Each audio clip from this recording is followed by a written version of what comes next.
European leaders have moved to head off another debt crisis. After a two-day summit in Brussels, they've agreed on a raft of new measures designed to stabilise the euro, and they've vowed to lift Portugal and other struggling economies out of the doldrums. Kerry Ritchie reports. After bailing out Greece, then Ireland, EU leaders thought the worst of their economic problems was over.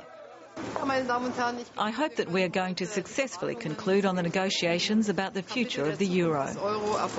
They were wrong. In the face of massive debt and failed domestic economic reforms, Portugal's Prime Minister resigned this week. He fronted the EU summit to explain his country's poor financial performance.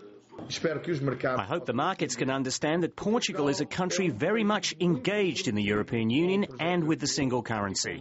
The country will not only do its best not to upset the single currency, but it will also do its best to defend itself. A permanent €500 billion safety net will come into force in 2013 with strict rules attached to prevent further collapses.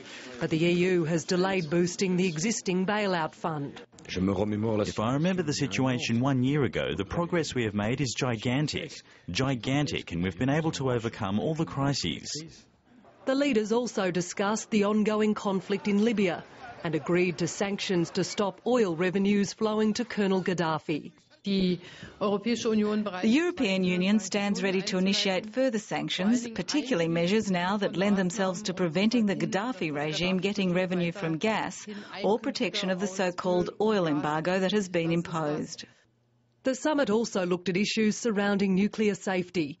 EU leaders agreed to conduct stress tests at all European nuclear power plants and is urging other countries to do the same. Kerry Ritchie, ABC News.